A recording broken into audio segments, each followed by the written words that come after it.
reputation for being a conservative Catholic country. And it is. We have centuries of Spanish rule to thank for that.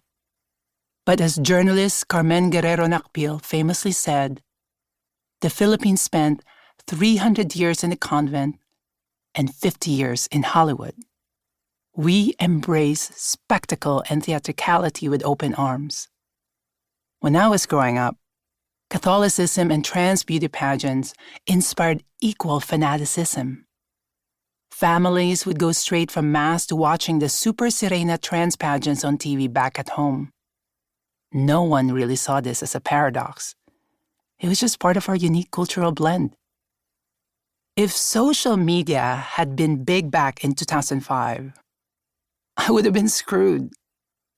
Someone from the Philippines could have posted a clip of me to YouTube or shared a pageant photo on Instagram, and then everyone would have found out who I was. But in a time before Facebook or Twitter, I could live a dual existence. Famous overseas and a nobody in New York. Well, not exactly a nobody. My profile was rising.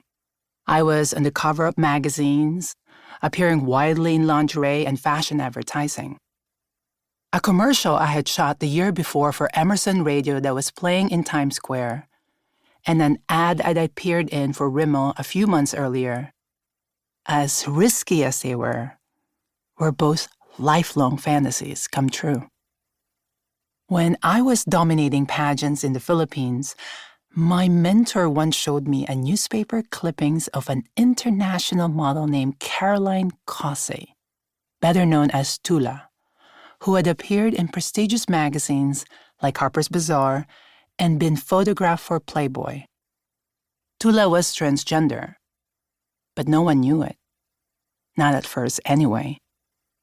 She managed to keep her secret all throughout the 1970s. Her story was a legend in our community, passed down from generation to generation. It was my dream to be like her one day. I wanted to be on billboards and in magazines. Tula's face on that crinkled newspaper was proof that I could do it. Maybe I wanted to show that being trans couldn't hold me back. Maybe I was vain. What aspiring model isn't? But I think more than anything, I wanted to be seen. Years later, with my face showing up in newsstands and fashion publications, I was more visible than ever. My successes should have made me happy. But the bigger my modeling job, the more crushing my anxiety became. Every camera lens felt as threatening as a loaded revolver. I was betting my livelihood on a roulette spin every time I accepted a high-profile assignment. But a music video? And not just any video, but a music video for John Legend's #1, a hit song on a debut album that was getting Grammy buzz? That could get me real exposure, catapulting my career at a critical moment. As much as I was terrified of being found out, I couldn't resist vying for that next level of prestige. I had already reached the pinnacle in one country. Why not try for two?